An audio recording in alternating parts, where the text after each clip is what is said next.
Hi everybody, Dan Bailey here.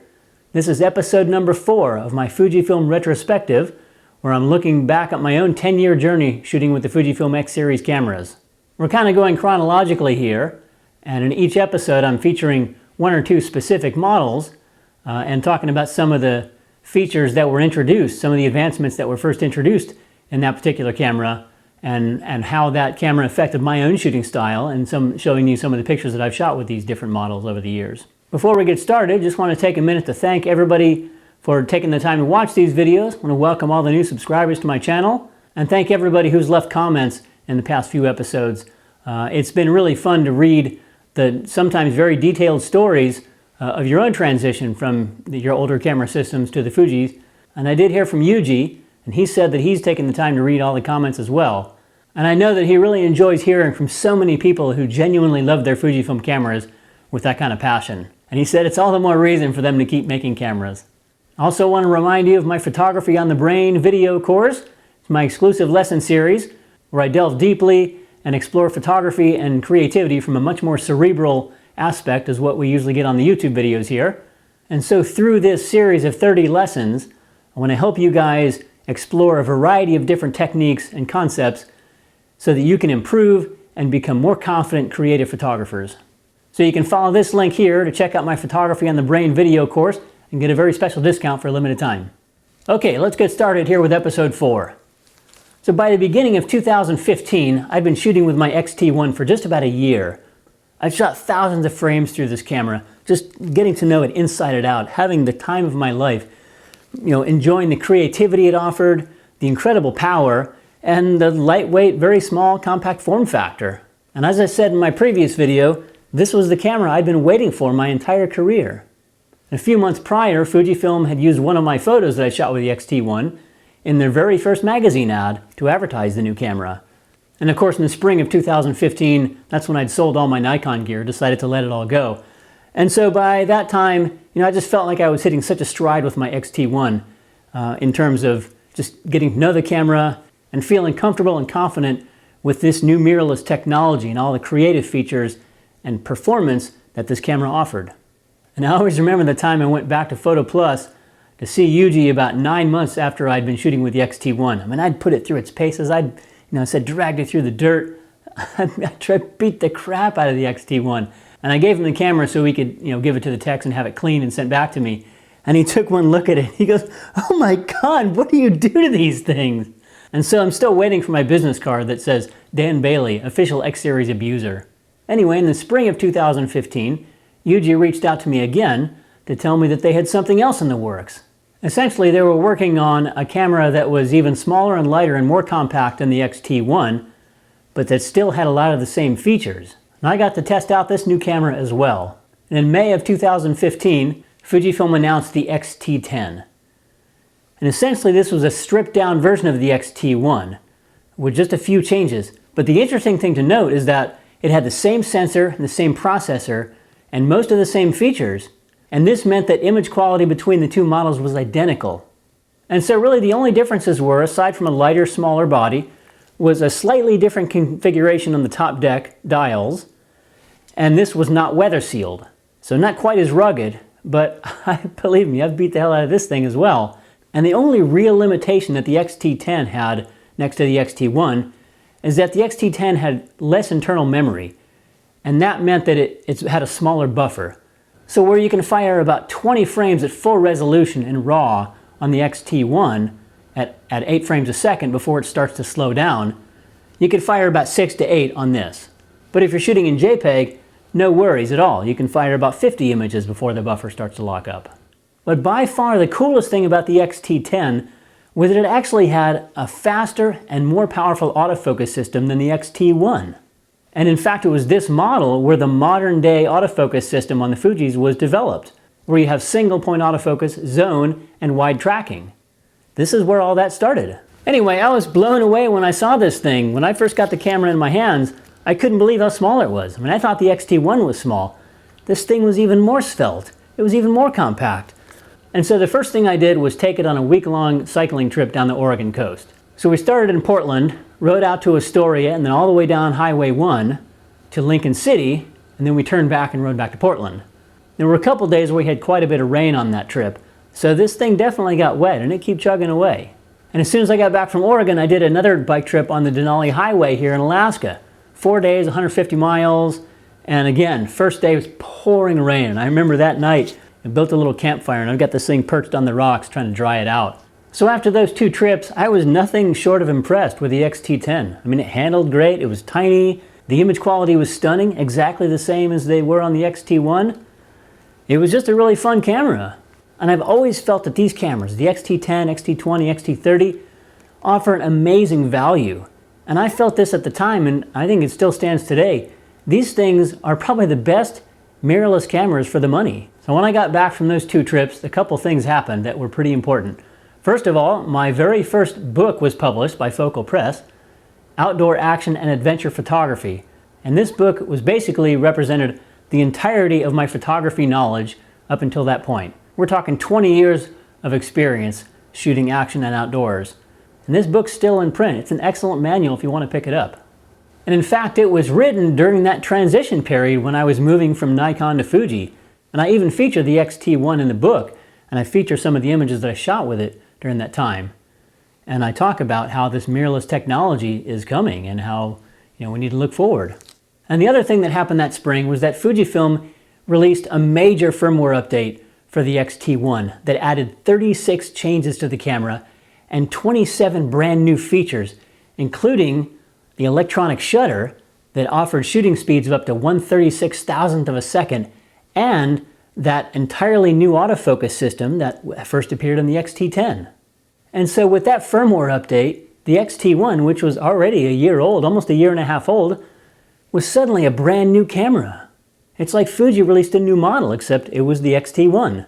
And of course, Fuji's firmware update system continues today, and every single model in the line has gotten a number of firmware updates that continue to improve performance and also add compatibility with things like new lenses and new flashes that come out. And this was a huge deal because with a DSLR, most of the pieces inside are mechanical, and so if you want better performance, you have to wait for the next model. With mirrorless cameras, a lot of the components inside there are software-based, so they can be improved with these firmware updates, which again, we've seen multiple times with every single model in the X Series line.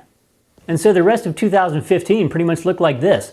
X-T1, X-T10, back and forth, shooting side by side with each other, identical image quality. In the middle of the summer, a couple of the West Coast Fuji reps came up to Alaska to visit their accounts up here. So I took them out and showed them some of my favorite shooting spots around Anchorage. And we're shooting, midnight sun, so we're shooting, till 11, midnight, still light out. But that was when I first got to try the 90. Jeff, who was one of the reps, had one, and he let me borrow it. And as soon as I put this thing on my camera, it was love at first sight. I was like, that's the one. So fortunately, he let me borrow it for a few weeks until I got my own. But man, this 90, this is really something. It's one of my favorite Fuji lenses, probably the sharpest lens they've ever made. In fact, I've got a full review of the 90 on my channel here. You should check that out. And the 90 wasn't the only new lens they had. By the middle of 2015, they had 20 lenses in the X Series line. Also that summer, I went on loan to Fujifilm Canada for a specific trip. Fuji Billy, who's, you probably know from the Fuji guys, he borrowed me from Yuji and had me come up to do an adventure boat trip with Adventure Canada. We started in St. John's, Newfoundland, and we sailed all the way around the island and then all the way up and around the entire coastline of Labrador. Northern Labrador is dominated by the Torngat Mountains, which are this incredibly impressive mountain range that are some of the oldest mountains on the planet. This part of the world is so remote and so rugged. Very few people live up there. It's just nothing but massive, huge mountainous wilderness.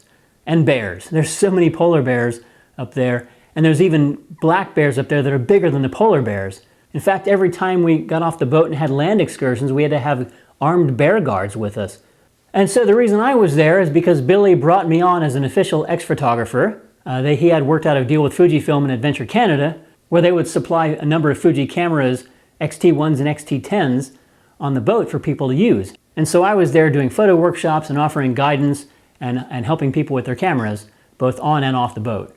And that was such an amazing experience for me.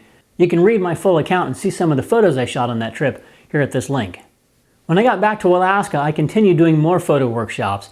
At the time, I was a part owner in a photo workshop company, And so we were doing nightly sunset photo tours around Anchorage. I also co-led a week-long workshop up in Denali National Park, which was an amazing experience as well. If you've never been to Denali, it's one of the most impressive wilderness areas you'll ever see. In August of that year, I traveled to Colorado for a week to film a video course for a Craftsy. And the result was an 80-minute course called Outdoor Photography Essentials, which you can find here at this link. I was shooting full-time with the X-T10 by then, and so that camera was featured prominently in the course itself. And so again, that was another testament to the X-T10 and its capability to handle quickly changing scenes and action, because I was improvising every day on location, trying to figure out how do I pull out a dynamic shot out of this scene. Also in August of 2015, Outdoor Photographer magazine published an article I wrote called My Move to Mirrorless, and it was all about my transition from DSLRs to this new Fuji mirrorless system. It featured a number of my favorite shots that were made with the X-T1 and the X-T10, and I talked about all the benefits that I felt I was gaining from this new system and this new technology. And that was a big deal because Outdoor Photographer magazine has a large readership, and so maybe it convinced a few more people to look towards the future and go mirrorless. I did a couple more big bike trips that year with my Fujis. The first one was a trip to Nome, where we did a 4-day out and back on the Teller Highway, which is a 75-mile old gravel mining road that traverses the flanks of the Keglugiak Mountains that ends in the tiny native village of Teller, Alaska, which is right on the edge of the Bering Sea. It's an amazing route that travels through some incredible wilderness. When the weather is clear and calm, you get these amazing views, but of course you also get the mosquitoes. And when it's not, well, let's just say that the Bering Sea weather can be pretty rough sometimes. Out of those 4 days, we had one beautiful sunny evening, and then 3 days of wind and even some driving rain. Remember the first night when we had that beautiful sunset, it was clear, calm weather, the mosquitoes descended upon us like crazy, and we had head nets, but it's still like, they're everywhere. And somehow I was able to convince my wife that it would make a really good picture if I was inside the tent and she was outside the tent kind of messing with the bikes and the gear. She's actually a very cooperative model and has been for many years. And we actually squeezed in the Nome trip right before we went to Canada. And so in a span of about 10 days, we had explored both corners of the North American continent. And the last trip we did that year was a 5-week bikepacking adventure in Romania. We flew to Bucharest, then took the train with our bikes to Brașov, and then we cycled an 800-mile loop around Transylvania. The main highlight of the trip was cycling up and over the Transfargoșan Highway, which is an incredible scenic route that crosses the Carpathian Mountains. In 1968, when the Russians invaded Czechoslovakia, Ceausescu, who was the dictator of Romania at the time, was scared to death of the Russians. So he started construction of the Transfargoșan Highway as a strategic route in case the Russians invaded him too. The road was finished in 1974. It's the second highest road crossing in Romania. It's 20 miles of switchbacks up the hill and finishes at 5,000 feet. So we cycled back and forth all the switchbacks on our bikes, and we were passing road bikers as well. We had like fully loaded bikepacking rigs. And at the very top, we bought this cheese-filled grilled ball of polenta that we just woofed down. And then we headed through the tunnel on our bikes, which is like totally dark. And then we basically rocketed like 40 miles down the other side of the hill. It was an amazing trip. And all the while riding and shooting with the X-T1, the X-T10, and the lenses I took for that trip were the 14 2.8, the 23 1.4, and the 90. Another highlight of the trip was riding by both of the Dracula castles. Citadel Poianari is the actual castle where Vlad Tepes, also known as Vlad the Impaler, lived while he was the king of Wallachia in that part of Romania in the 1400s. Castle Bran, which is near the town of Brașov, is the castle that's known around the world as Dracula's castle. There's a lot of murky legends that link Vlad the Impaler, who was also known as Vlad Dracul, to the Castle Bran, but historians agree there's no connection. However, in the 70s, the communist government of Romania tried to create more tourism, and so they chose Castle Bran and marketed that heavily as being Dracula's official castle. So 2015 was a big year for my Fujifilm life, and I'm going to end this episode here. There's lots more to come, so stay tuned for the next episode. In the meantime, please subscribe to my channel. You can ring the bell to be notified when I post future videos. Also, keep leaving your comments. I love having this interaction with you guys. Plus, I know Yuji's been reading them, and I know that other people at Fujifilm have been reading them as well. So keep the comments coming. Also, if you are a Fuji shooter, please check out my best-selling ebook, X Series Unlimited.